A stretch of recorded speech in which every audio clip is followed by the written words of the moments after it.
लिया nationalised bank से 2011 में 2 करोड़ रुपए का 5 इक्वल एनुअल इंस्टॉलमेंट 40 लाख रुपए की 31 मार्च 2012 से रिपे करनी थी।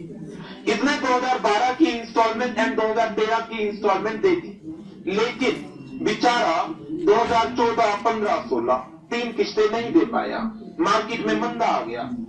एज अ ऑडिटर आपकी क्या रिस्पॉन्सिबिलिटी है? एज्यूम कर ले कंपनी रीशेड्यूलमेंट सोच रही है, सोचती रहे कंपनी रीशेड्यूलमेंट सोच रही है, सोचती रहे, मुझे उससे कोई फर्क नहीं पड़ेगा।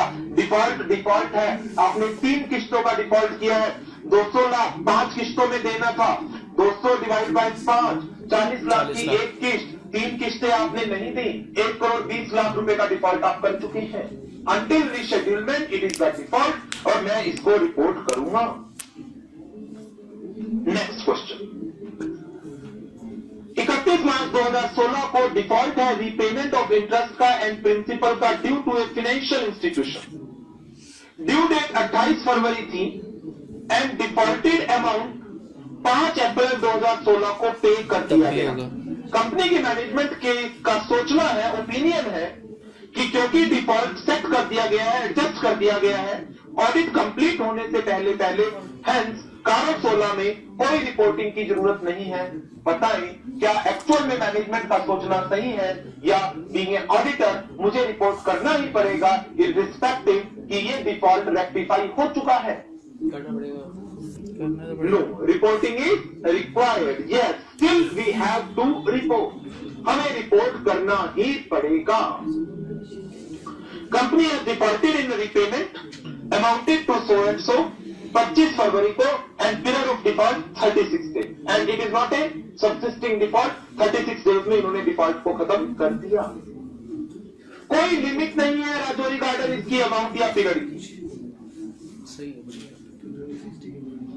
आगे बढ़ते हैं, application of money raise by public issue, para हम डिस्कस कर चुके हैं सारा, आईपीओ का, एफपीओ का, टर्म लोन का।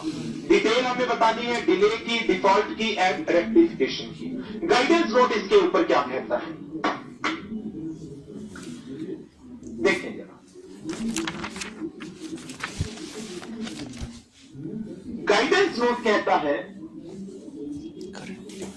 Currently there is no legal requirement under the act to disclose the end use of money raised by IPO या FP. The company, however, make a disclosure in the director's report. Schedule 3 वो आपसे unutilised amount की detail मांगता है। In the absence of any legal requirement of such disclosure, ये guidance note की बात है, ये मैंने नहीं लिखी, ये गाइडेंस नोट की बात है, ध्यान देना। कहता है it appear that the clause envisages that company should disclose the end use of money raised by IPO और FPO in the financial statement by way of notes and auditor should verify the same. Important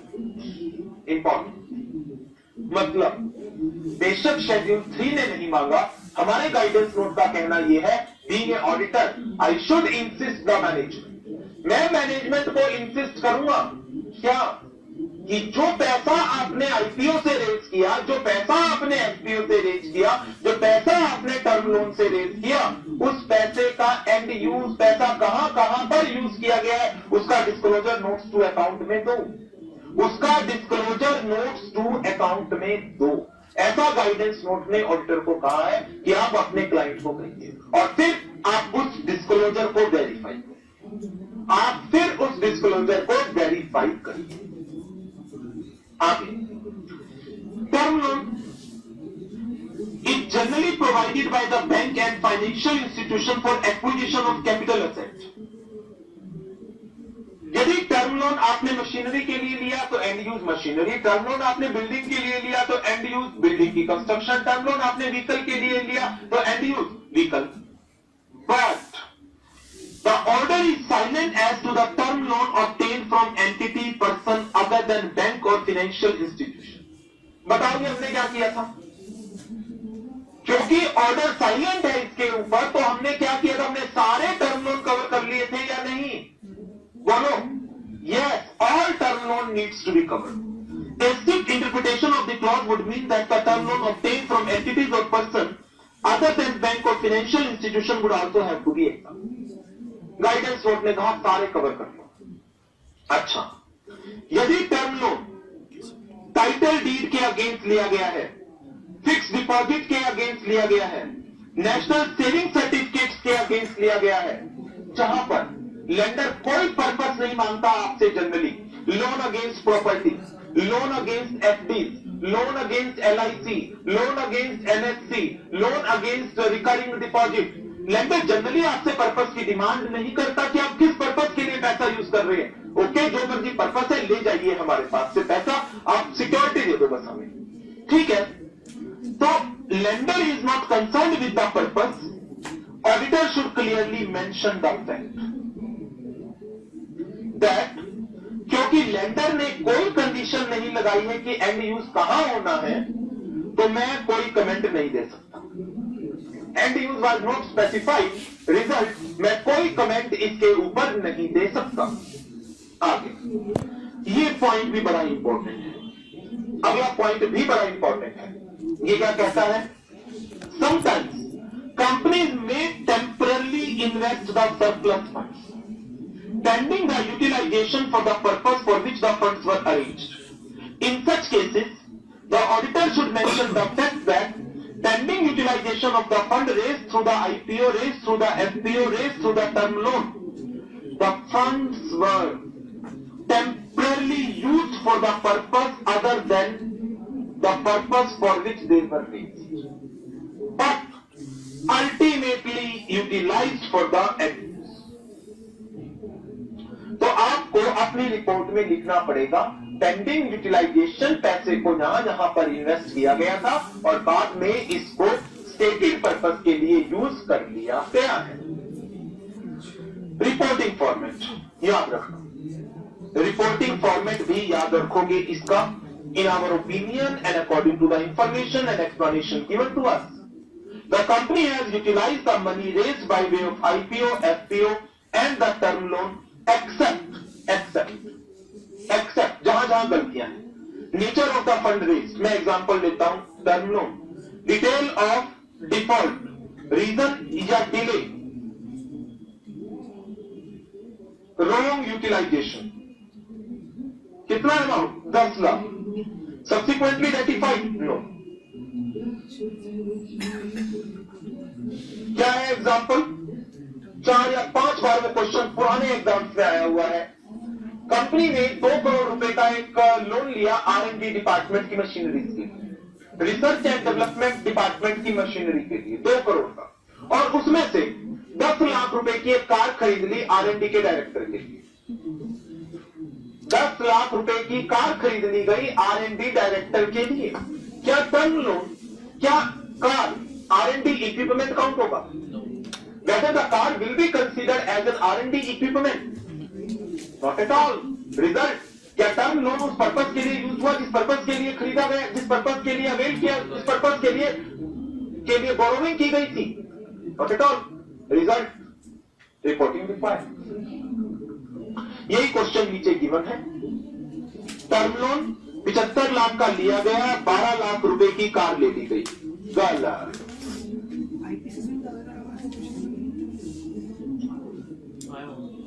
statutory auditor LM limited ने 3 करोड़ का loan लिया।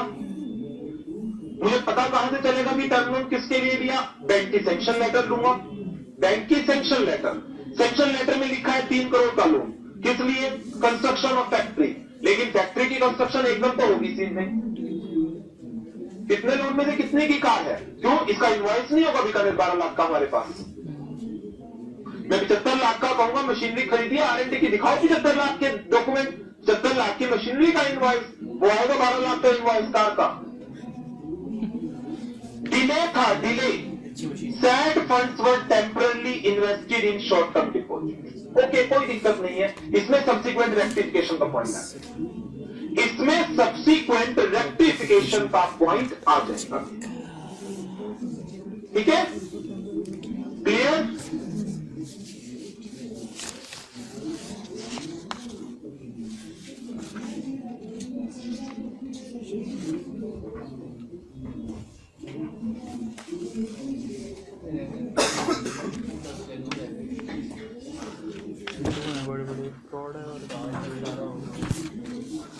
क्या कारो आज खत्म हो जाएगा? बेटा कारो मुझे खत्म कराना होता मैं एक लेक्चर में भी खत्म कर सकता था। मुझे कोई शौक नहीं है कि मैं एक एक्स्ट्रा लेक्चर लगा रहा हूं, लेकिन नया टॉपिक है और अपने आप में स्टेबिलिटी ले चुका है। अब इसके चेंज होने के आसार नहीं है। आपको ऑफिस में इसको अप्लाई करना पड़ेगा, तो इसकी नॉलेज जरूरी है।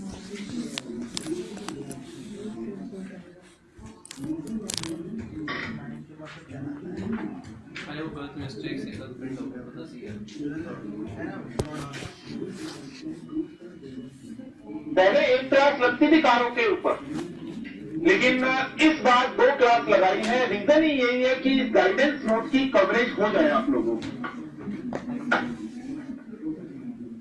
अच्छा, अब तेरा एक चीज बताओ, हम कवर तो कर रहे हैं, क्या आपको लग रहा है कि गाइडेंस नोट का फायदा मिल रहा है, या सही में ही टाइम खराब हो गया आपका भी और मेरा भी?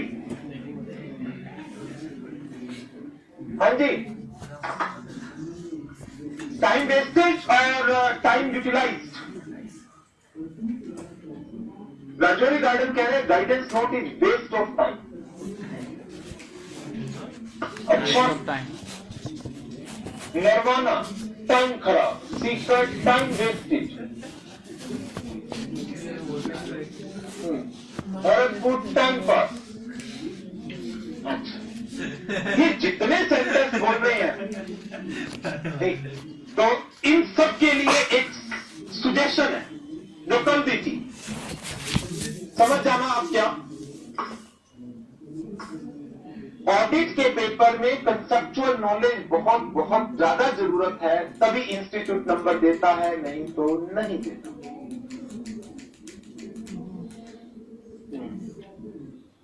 चलो जी आगे बढ़ते हैं। अब मुझे लगता है कि थोड़ी सी बात दूसरे बच्चों की भी मान लेनी चाहिए। मास्टर कहां गया ब्लैक वाला, कहां रख दिया? और अब हम कारों के मेन पॉइंट पढ़ेंगे। 3 टेस्ट और गाइडेंस नोट की डिस्कशन होमवर्क में छोड़िए। फ्रॉड पैरा 3 सब पैरा 10, ये क्या कहता है? अब देखो, बहुत अजीबोगरीब तरीके से लॉ ने अपनी बातें करी और इसने कहा वेदर बाय द कंपनी और on the company any fraud by the company. अच्छा, कंपनी के ऊपर किसी ने क्या कंपनी ने फ्रॉड किया?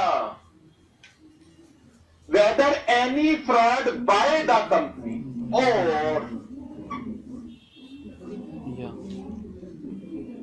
Any fraud on the company by any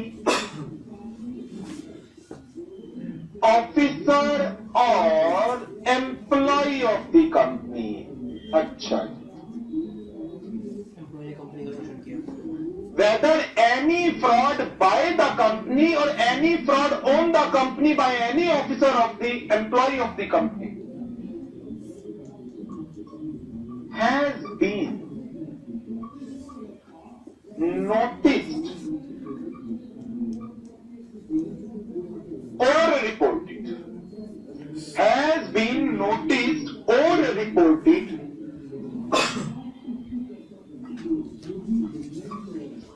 during the year। यदि हाँ, if yes,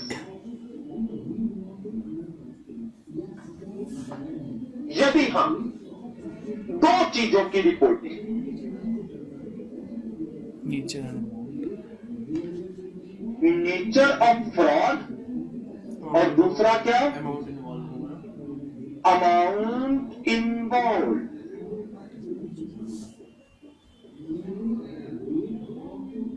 amount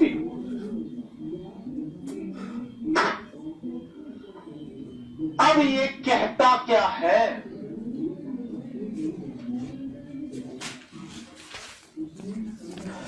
Shastri Nagar, तुम्हारा डाउट बाद में देखता हूं। क्वेश्चन नंबर 19 एंड में बताऊंगा, एंड में पूछना एक बात। Weather any fraud by the company, ये ऑडिटर ने रिपोर्ट की है तो क्या ये रिपोर्टिंग नोट सेक्शन 143(12) में आती है, 143(12) में? यस 143 क्या ये रिपोर्टिंग सेक्शन 143(12) में आती है? एनी फ्रॉड नहीं, बाय द by कंपनी, नहीं अरे आती। By the By company. नहीं आती, on the- गोरखपुर, इंदौर, भागलपुर, भीलवाड़ा, क्या कर रहे हो? Any fraud the by company। The company नहीं आती, नहीं आती। ऑन द कंपनी वाली आती है सिर्फ, ध्यान देना। यही तो मैं आपको कह रहा था, क्या गोलमाल है। 143(12) में सिर्फ ये लिखा है, any fraud on the company by any officer और एम्प्लॉय ऑफ द कंपनी। अच्छा, 143 की लैंग्वेज क्या है जरा? 143(12) की, where the auditor have reason to believe that any fraud on the company by an officer or employee of the company may have been committed। जरूरी नहीं है हुआ हो, सस्पेक्टेड फ्रॉड है, सस्पेक्टेड फ्रॉड है, तब भी 143(12) रिपोर्टिंग दे देता है। Where you have the reason to believe that any fraud is being or committed, मतलब सस्पिशन के बेस पर भी 143(12) में रिपोर्टिंग करवा दी। डाउट वाला में लेकिन ये क्या कह रहा है? एविडेंस ना हो तो नहीं कर सकते। नोटिस रिपोर्टेड है। यहां तो रिपोर्टिंग कब होगी? यहां रिपोर्टिंग कब होगी? बोलो जरा, या तो नोटिस हो जाए यार, सबूत मिलने वाला। बोलो बोलो। जब एक्चुअल में फ्रॉड हुआ, जब एक्चुअल में फ्रॉड हुआ हो, देन ओनली कारों में रिपोर्टिंग आएगी, नहीं तो नहीं आएगी। डिफरेंस आ गए, डिफरेंस आ गए। जब एक्चुअल में फ्रॉड नोटिस हुआ है, रिपोर्ट हुआ है, then only here reporting is required, otherwise not. हाँ, भागलपुर कह सकते हैं एविडेंस हो तो। यदि फ्रॉड हुआ, क्या रिपोर्ट करना है? Nature of fraud and the amount. तो अब जरा देखो 143(12) से इसका क्या डिफरेंस आया? 143(12) से 143(12) ये रिपोर्टिंग नहीं मांगता, लेकिन कारों का पैरा 310 ये रिपोर्टिंग मांगता है। Number 2, any fraud on the company by any officer और एम्प्लॉय ऑफ द कंपनी, ये 143(12) में भी है, यहां पर भी है। कंपनी के ऊपर कोई फ्रॉड है तो वो सिर्फ ऑफिसर और एम्प्लॉय वाला लेना है। आगे, हैज बीन नोटिस और रिपोर्टेड, लेकिन 143 साथ में क्या कवर करता है? सस्पेक्टेड फ्रॉड को भी कवर करता है, सस्पेक्टेड फ्रॉड को भी कवर करता है। यदि हाँ, तो नेचर ऑफ फ्रॉड, फ्रॉड किस तरह का है? मिसअप्रोप्रिएशन ऑफ असेट्स है, असेट की चोरी हुई, हेरा फेरी हुई, एंट्रीज के अंदर गड़बड़ की गई, किताबों में गड़बड़ है, फ्रॉड फाइनेंशियल रिपोर्टिंग है। किस तरह का फ्रॉड है बताओ भैया? नेचर ऑफ फ्रॉड, और उस फ्रॉड में कितना अमाउंट इन्वॉल्व है, कितना अमाउंट इन्वॉल्व है।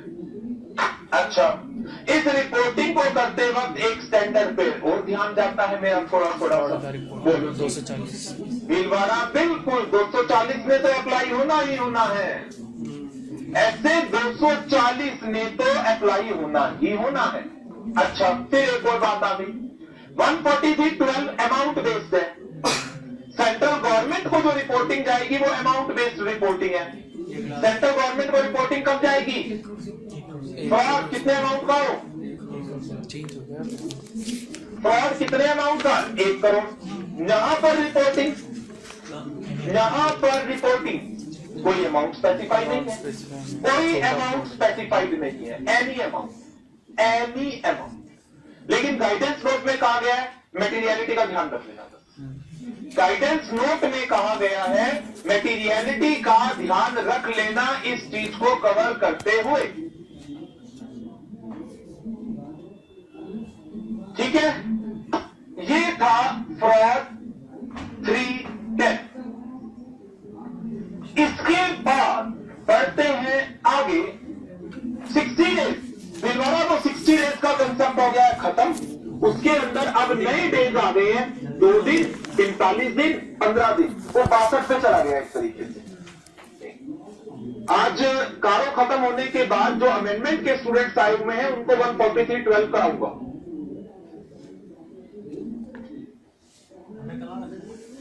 कारो खत्म होने के बाद जो रेगुलर बैच के स्टूडेंट हैं उनको टाटा बाय बाय, जो अमेंडमेंट क्लास के स्टूडेंट बैठे हुए हैं वो बैठे रहेंगे, उनको 143.12 कराऊंगा। अच्छा, अब आगे बढ़ते हैं। हमारा अगला point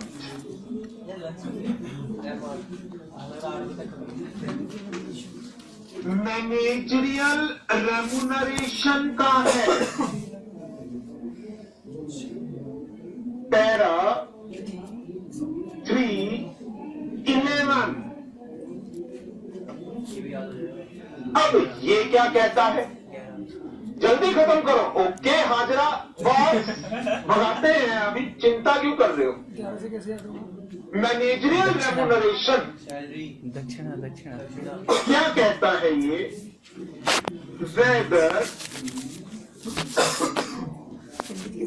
managerial remuneration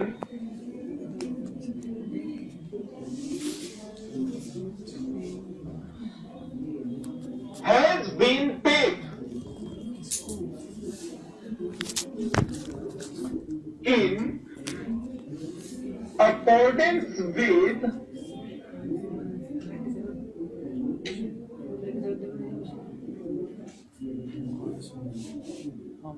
requisite approvals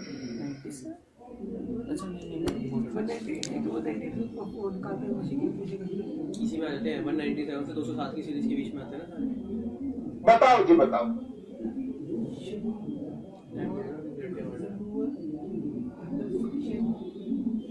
कौन से सेक्शन में रिक्विजिट अप्रूवल लिखी हुई है, पहले सेक्शन बताओ टोलीगंज नहीं, मुजफ्फरनगर तो हो गए गलत, टोलीगंज ने बता दिया, बिल्कुल सही। सेक्शन 197 एंड शेड्यूल नंबर कौन सा, 5 होगा, 5, शेड्यूल नंबर 5। आदि दक्षिण क्या मैनेजरियल रेम्यूनरेशन 197 एंड शेड्यूल 5 की जो अप्रूवल चाहिए उनके बेसिस पर पे किया गया है या नहीं किया गया। If not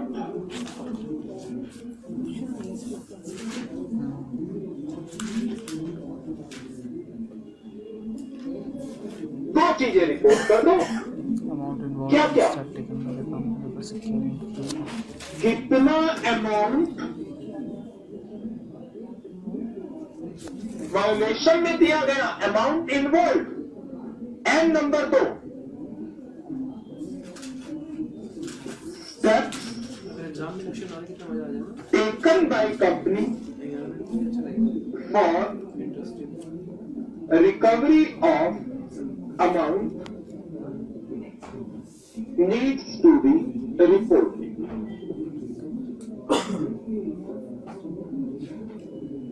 Needs to be reported.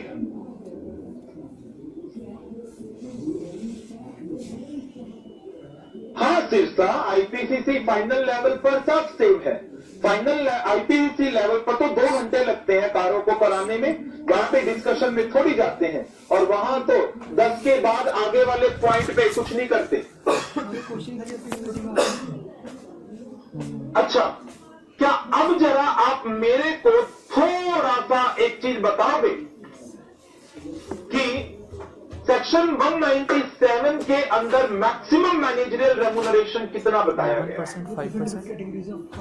इनएडिक्वेट profit के केस में शेड्यूल 5 अप्लाई होगा। मैक्सिमम मैनेजरियल रेम्यूनरेशन कितना बताया गया है? 11% of net profit. Net profit. लेकिन यदि 11% ऑफ नेट प्रॉफिट से ज्यादा रेम्यूनरेशन आप पे करना चाहते हैं, देन कौन कौन सी अप्रूवल्स की रिक्वायरमेंट है? यार जल्दी कौन कौन सी अप्रूवल की रिक्वायरमेंट है? सीजी चाहिए होगी. जनरल मीटिंग का रेजोल्यूशन, अरे इसमें एंटर मार फटाफट। सेंट्रल गवर्नमेंट की अप्रूवल, यस, जनरल मीटिंग का रेजोल्यूशन एंड सेंट्रल गवर्नमेंट की अप्रूवल। ओके, अच्छा, एक सिंगल मैनेजिंग डायरेक्टर को आप कितना रेम्यूनरेशन दे सकते हैं? 5%. बोलो। 5% एक सिंगल मैनेजिंग डायरेक्टर को 5%। उससे ज्यादा देना हो तो, स्पेशल उससे रेजोल्यूशन. ज्यादा देना हो तो नहीं यार वो और नहीं. जनरल मीटिंग का रेजोल्यूशन चाहिए, सेंट्रल गवर्नमेंट की अप्रूवल नहीं चाहिए बिका। 5% से ज्यादा देना हो तो जनरल मीटिंग का रेजोल्यूशन चाहिए, सीजी की अप्रूवल थोड़ी आती है। ऑर्डिनरी अच्छा, रेजोल्यूशन. इसके बाद फिर क्या बात आ जाती है? एक से ज्यादा मैनेजिंग डायरेक्टर या मैनेजर हो तो उनका एग्रीगेट 11%. एक से ज्यादा मैनेजिंग डायरेक्टर या मैनेजर हो तो मैक्सिमम कितना? 10%। उससे ज्यादा देना हो तो जनरल मीटिंग की अप्रूवल चाहिए। पार्ट टाइम डायरेक्टर को कितना दे सकते हैं यदि कंपनी में कोई मैनेजिंग डायरेक्टर नहीं है? ये क्या 3 है? पार्ट टाइम डायरेक्टर को एक या कितना तीन, दे सकते हैं हाँ। यदि कंपनी में कोई मैनेजिंग डायरेक्टर नहीं है? और ज्यादा चाहिए होता है 3%। पर यदि कंपनी के अंदर कोई मैनेजिंग डायरेक्टर है तो पार्ट टाइम डायरेक्टर को कितना दे सकते हैं? 1%। उससे ज्यादा देना है तो? वो आ उससे ज्यादा देना है तो बोलो भाई। कंपनी की मीटिंग में रेजोल्यूशन की रिक्वायरमेंट आती है। जनरल मीटिंग में रेजोल्यूशन बोर्ड तो आएगी नहीं यार। यही सारी बातें इसके गाइडेंस नोट के अंदर लिखी गई हैं। डिस्कशन मैंने करा दी और रीडिंग आप घर से कर लेना। डिस्कशन मैंने सारी करा दी। अच्छा, आगे बढ़ते हैं। पैरा 3 11 तो हो गया। अरे अगर बोर्ड मीटिंग में हो गया तो मान ले हम ही बोर्ड मीटिंग के मेंबर्स आ रहे हैं, वो अपनी हाँ। सैलरी ले भाई, सारी सैलरी हमारी। जनरल मीटिंग में तो हम भी होते हैं। केजरीवाल है उसके हाथ में है, देख सैलरी बढ़ती जाएगी, बच्चे पूरे हैं, ब्रेक दे दूं? दूर होते जा रहे हैं। अच्छा, एक करा दूं, छोटा सा बेकार सा है। खांसी का खर्चा हो गया. बिल्कुल बेकार, ब्रेक से पहले नहीं एक छोटा सा कौन सा पॉइंट चल रहा है? 11 हो गए ना, 12। निधि कंपनी. और वो है निधि कंपनी। कौन सा है अगला? निधि कंपनी निधि कंपनी। पहले वाले में नहीं था ना. पैरा 3 अभी एनर्जी कंपनी का टॉपिक अभी क्लॉज नंबर 12। पहले भी तो 12-13 थे. Para 3 clause number 12। नहीं, पहले 16 नहीं थे, पहले कम थे. 12 थे, 12-13 थे. पहले 11 या 12, 11 13 थे. पोती क्या है? 12 का यार 12 16 थे ना। निधि कंपनी से हमारा क्या मतलब है? 2003 में. ऐसी कंपनी जो मेंबर्स के बेनिफिट्स के लिए बनाई जाती है in the form of providing funds. हाँ, किटी पार्टी कह सकते हो, चिट फंड कंपनी कह सकते हो, जो मर्जी बोलो इसको। इसके अंदर मिनिस्ट्री ऑफ कॉर्पोरेट अफेयर ने 2014 में रूल दिए थे कुछ, जिनको हमने नाम दिया है निधि कंपनीज रूल्स 2014। और इन रूल के हिसाब से 2 कंडीशन बता रखी है इन्होंने। 2 condition. Number 1, net owned fund to deposit ratio. Net owned fund to deposit ratio क्या करें? कितनी होनी चाहिए? 1:20. यस, 1:20 की रिक्वायरमेंट है। Being a auditor, I need to check whether the net owned fund to deposit ratio 1:20 की है या नहीं है। एक बात। नंबर 2 पर कहा गया कि कंपनी को अपने फंड्स का पैसा कम से कम 10% अनएनकम्बर्ड टर्म डिपॉजिट में इन्वेस्ट करके रखना है। Company is required to maintain at least 10% unencumbered term deposit FD के अंदर। अनएनकम्बर्ड मतलब विदाउट एनी चार्ज। तो मेरे को ये दो कंडीशंस हैं जो मेरे को चेक करनी है, बस, और कुछ भी नहीं है इसमें, कभी नहीं आ सकता एग्जाम में। कभी नहीं आ सकता एग्जाम। नेट ओल्ड फंड कभी भी ऐसे क्वेश्चन आते हैं जो बच्चे सोचते हैं। टू डिपॉजिट रेशियो मेरी क्या तो है उसके अंदर कमेटी 1:20 की है या नहीं। पार्टी एंड नंबर 2, मान लो कितने होते हैं मेंटेनेंस ऑफ 10% अरे कमेटी unencumbered डाले और आज पार्टी करी तो हमने पार्टी के लिए term किटी पार्टी कंपनी और क्या deposits।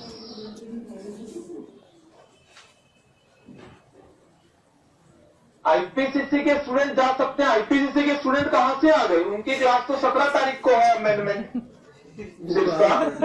आईपीसीसी के स्टूडेंट भी खा रखे हैं आज।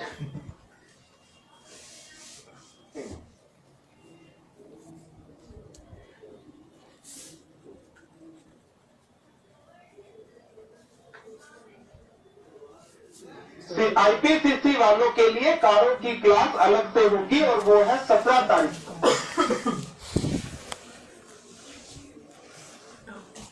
मतलब खुद की औकात कितनी होनी चाहिए इसमें? क्या? बड़ी है मैंने जरूर नहीं मतलब अपनी खुद की बना बस हाँ 17 तारीख को है, टाइम तो भी Net मुझे out नहीं for याद। लोगों के बीच अच्छा में ये और अपना पॉइंट एक बारहवां था, इधर तो ठीक लिखा। क्या हुआ मतलब लड़कियों के तो पॉइंट नंबर 13 अबे डिपॉजिट खत्म करो। बात 1 करोड़ रुपए है। फिर जो पासवर्ड बैच वाले बच्चे हैं उनकी छुट्टी हो जाएगी। 1 करोड़ है 20 और जो अमेंडमेंट वाले हैं वो जाओगे। पार्टी अलग है वो केटी कंपनी 4 पॉइंट हैं छोटे छोटे। निधि कंपनी की आती है नॉर्मली आती है इसमें कमेटी में बोलो। पैसे की करेगी कैसे ये भी करा देंगे अरे कमेटी डालती है हर महीने जो छुड़ा लेते हैं फिर ऐसे 30 पॉइंट फर्क होता है। ये है हमारा। ये तो पॉइंट में सवाल है। अब ज्यादा कुछ नहीं बच रहा इसमें। आरपी तो अर्जी नहीं है। ट्रांसैक्शन विद और मजे की बात है 188 155 550 Related party। डबलिंग है सबके अंदर। बोलो जी बोलो।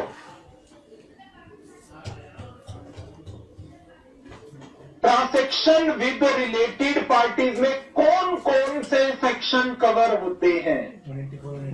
18 AS 18 हो गया। कौन कौन से सेक्शन? 188 इसमें मेरे को दो चीजों की कंप्लायंस चेक करनी है। एक तो ऐसे 18 की होगी क्या? AS 18 की हो गई। वेदर 550 हो गया ये सारा तो डिस्क्लोजर डाउस खाली ऑल ट्रांसैक्शंस बोलिए सर हमारा अप्लाई तो कभी करते हैं विद क्या वो मेल लिख दिया गया related parties Tom and Jerry चल रहा है ऐसे पक्की बात आर इन हो गया compliance with section 177 and section 188 section 177 and 188 audit committee का 177 ऑडिट कमेटी का होता 188 हाँ जनकपुरी प्रोसीजर ऐसे 550 वाला ही लगना है। जनकपुरी ग्वालियर प्रोसीजर ऐसे 550 का लगेगा। रिपोर्टिंग किसकी है? 177 एंड 188। ऑडिट कमेटी अच्छा चेंज है ऑडिट 177 में क्या है बोलो जरा? Audit committee.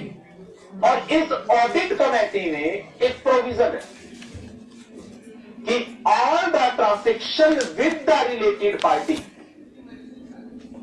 all the transaction with the related party should be approved by the audit committee. Should be approved by the audit committee. और एक अमेंडमेंट भी आई थी इसकी कंपनी अमेंडमेंट एक्ट 2015 के थ्रू, दैट इज ओमनी बस approval. Omni बस approval मतलब सभी के साल के बिगिनिंग में ही एक सिंगल अप्रूवल दे देंगे कि इतने अमाउंट तक की ट्रांजैक्शन हम अप्रूव कर रहे हैं, तुम कर लेना। और 188 तो मेन है ही ट्रांजैक्शन विद रिलेटेड पार्टीज का। तो क्या इन दोनों सेक्शन की कंप्लायंस हो रही है? क्या ऑडिट कमेटी से अप्रूव होती है?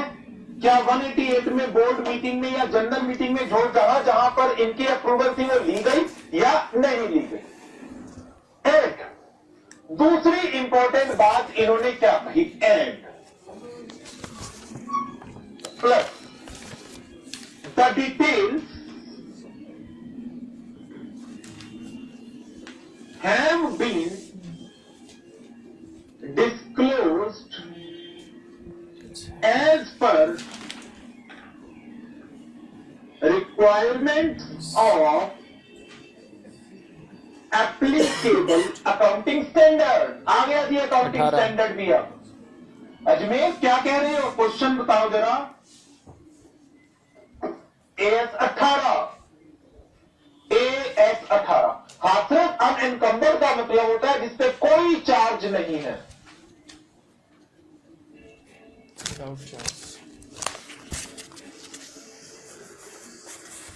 AS 18 फास्ट ट्रैक वाला बैच कौन सा है जो 12 अगस्त को शुरू हुआ था, फिर 1 सितंबर को शुरू हुआ, जिनकी डेली क्लास होती है।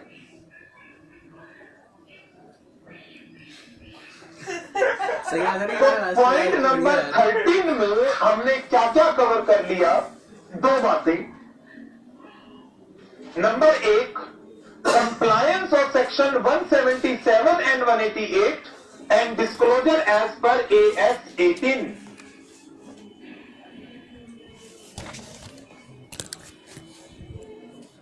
अब बचे हमारे 3 पॉइंट, आ जाते हैं 14 पॉइंट। अरे यार ब्रेक की तो यार तो इनमें से आने के वैसे कोई चांस नहीं है, क्योंकि सारे के सारे सेक्शन बेस्ड प्रोविजन है जहां पे दूसरे सेक्शन की कंप्लायंसेस को चेक करना है। Whether register under section 189 has been maintained, is it not to be reported? नहीं, मुजफ्फरनगर इस रजिस्टर की रिपोर्टिंग नहीं है। अब पहले होती थी, अब नहीं है इस रजिस्टर की रिपोर्टिंग। इस रजिस्टर में जिनके नाम आते हैं उनको लोन दिया गया है क्या, वो पैरा 3 क्लॉज 3 के अंदर थी। Preferential allotment, whether company has made any preferential allotment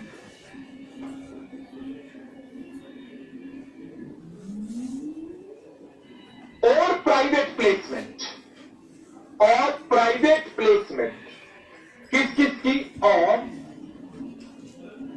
shares और fully convertible debentures और partly convertible debentures, shares, fully convertible debenture and partly convertible debenture. If yes,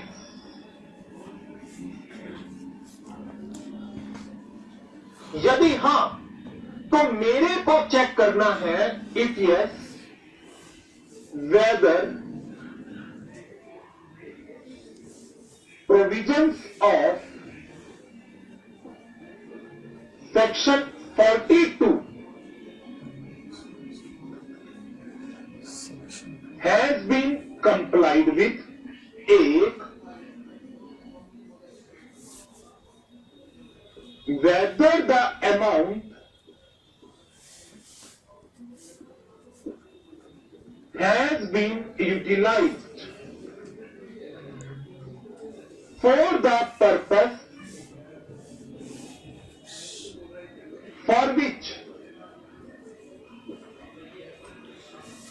funds are raised। क्या हो गया Rajouri?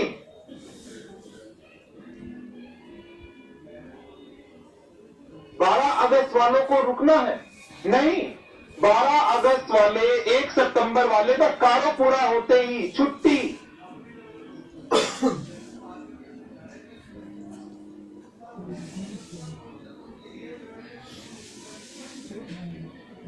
If not section 42 comply नहीं हुआ, amount utilise नहीं हुए, then मुझे दो चीजें रिपोर्ट करनी है। Following to be reported, amount involve and nature of non comply. Section सारे कहाँ पढ़ेंगे?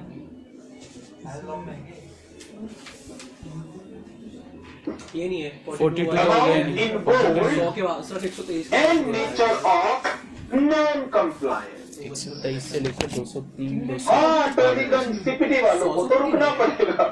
है 100 ऊपर 123 नहीं 203। अच्छा, हाँ अब देखो 123 के बाद इसमें में क्या सर। बात की है। क्या कंपनी ने कोई प्रेफरेंशियल अलॉटमेंट की है या प्राइवेट प्लेसमेंट की? बताओ कि इनके मतलब क्या होते हैं।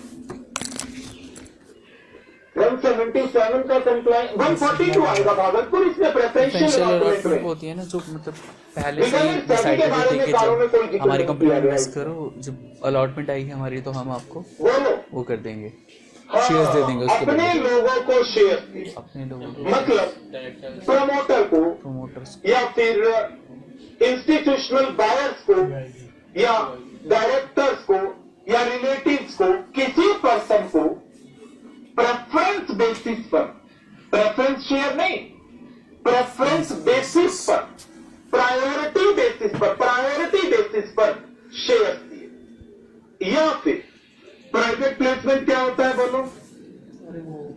प्राइवेट प्लेसमेंट अंडर राइटिंग, बोलो प्राइवेट प्लेसमेंट। जब आपको शेयर्स की जल्दी होती है इशू करने की, पैसा लेने की जल्दी है अंडर और आप राइटिंग पब्लिक इशू में इन्वॉल्व नहीं होना चाह रहे, बट पब्लिक इशू चाहते हो, पब्लिक में इशू करना नहीं चाह रहे क्योंकि बहुत सारा टाइम लग जाएगा, प्रोस्पेक्टस बनाना पड़ेगा, वेटिंग करानी पड़ेगी, प्रोस्पेक्टस इशू होगा, लिस्टिंग के लिए अप्लाई करना पड़ेगा स्टॉक मार्केट पे, मिनिमम सब्सक्रिप्शन की इंतजार करनी पड़ेगी, उसके बाद बोर्ड डायरेक्टर में अलॉटमेंट होगी। क्या कर सकते हैं? प्राइवेट रूट ले लो, किसी अंडर राइटर को या फाइनेंशियल इंस्टीट्यूशन को शेयर अलॉट कर दो और वो बाद में बेच देंगे, पब्लिक इशू के थ्रू, वो भी एक तरीके का पब्लिक इशू होगा। तो प्रेफरेंशियल अलॉटमेंट क्या है? आपने प्रायोरिटी पर किसी को शेयर्स दिए। प्राइवेट प्लेसमेंट क्या है? आपने शेयर्स पब्लिक में डायरेक्टली अपनी तरफ से इशू ना करके पहले आपने एक फाइनेंशियल इंस्टीट्यूशन को शेयर अलॉट कर दिए और बाद में वो शेयर्स को पब्लिक में सेल करता है। सेल, अलॉटमेंट नहीं कहूंगा। कंपनी जब देती है तो अलॉटमेंट होगी, कंपनी ने अलॉटमेंट करी है और बाद में फाइनेंशियल इंस्टीट्यूशन ने उनको आगे बेचा है। अच्छा, हाँ, वो 200% वाला तो जो कंसेप्ट है वो तो जाएगा आगे। Whether provision of section 42 has been complied with, एक बात।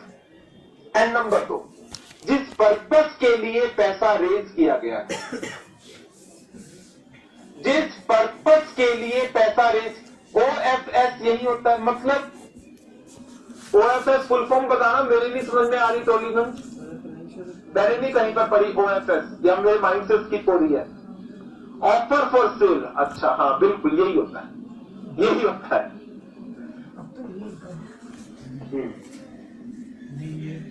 तो क्या ये अमाउंट जिस पर्पस के लिए रेज किया गया था उसी के लिए यूज हुआ? यदि नहीं, कितना अमाउंट मिस यूटिलाइज हुआ है and nature of non compliance, ये हमें रिपोर्ट करना है। अब बच गए 2 पॉइंट।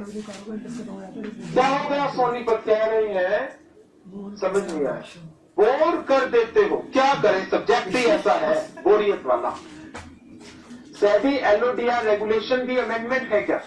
नो संबलपुर। सिर्फ हुआ क्या, जो लिस्टिंग एग्रीमेंट हुआ करते थे उसका जो क्लॉज 49 होता था, लिस्टिंग एग्रीमेंट पिछले साल 2015 में चेंज हो गया। उसके बाद सेबी की नई रेगुलेशन आ गई और उसके अंदर वो क्लॉज चला गया। सिर्फ नंबर चेंज या प्रोविजन सब सेम है। वाईफाई स्टार्ट करो। बस बस 5 मिनट रह गए, फिर खत्म। बस सुन पर 5 मिनट बोर हो जाओ, उसके बाद फिर चले जाना।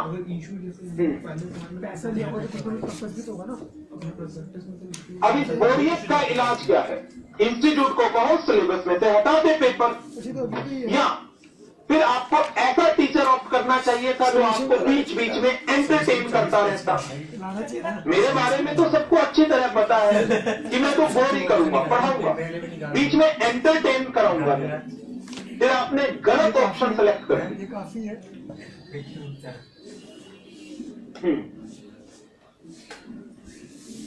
आपको पता है कोई टीचर, बहुत सारे टीचर हैं मार्केट में जो बड़ी एंटरटेनमेंट के साथ पढ़ाते हैं, पढ़ो। कौन है भाई? जो सॉल्यूशन मेरे पास आओगे तो बोर ही होगे। अभी सॉल्व करेंगे। क्या कर सकते हैं? अब तो कर जाना है। ब्रेक में म्यूजिक एंड वीडियो क्या करोगे? कौन है सर? इसके लिए एक ऑप्शन भी रखी हुई है हमने। कई बार होता है बच्चों को लगता है कि हाँ टीचर एंटरटेन कराएगा, मजे आएंगे, जोक सुनाएंगे। फिर बच्चों को ना पसंद आए तो एक काम है, बुक के अंदर हमने यहाँ पे पूरा रिफंड प्रोसेस लगा रखा है। यदि आपको पढ़ाई नहीं करनी, एंटरटेनमेंट चाहिए, तो एक रिफंड का सीधा सा प्रोसेस है। You may apply refund. पर मेरी क्लास में इतना शोर है, कर ले यार। बोरियत तो आएगी आएगी। मेरी क्लास में सिर्फ और सिर्फ पढ़ाई होगी, किसी तरह का एंटरटेनमेंट उसकी संभावनाएं नहीं है। आगे बढ़ो। पॉइंट नंबर 15 क्या कहता है? नॉन कैश ट्रांजैक्शन भाई मेरे को कह रहा बोर हो रहा हूँ। With director. ये क्या कहेगा? पूरे किसी कंपनी को रिफंड की रिक्वेस्ट मारनी है। बोलना कुछ बोलते ही हम लोग पैरा 3 बस सेक्शन में इसका तेरे पे रिप्लाई करेगा 10 मिनट। वहाँ का टॉम एंड जेरी खत्म नहीं हुआ अभी तक। नहीं आज ज्यादा अच्छे आए थे। सब पैरा 50। पैरा 3 सब पैरा 50। सेक्शन में ये क्या कहता है? 192 non cash transaction with director. कौन सा सेक्शन अप्लाई होता है इसके ऊपर और इस लाइन का मतलब क्या है? पढ़ा है? पेपर लॉ के अंदर क्या ये सेक्शन पड़ा है नॉन कैश ट्रांजैक्शन का? ये तो है क्या उसको घर प्रोवाइड Yes. करना? मतलब यदि डायरेक्टर कंपनी के साथ कोई ट्रांजैक्शन करता है, यदि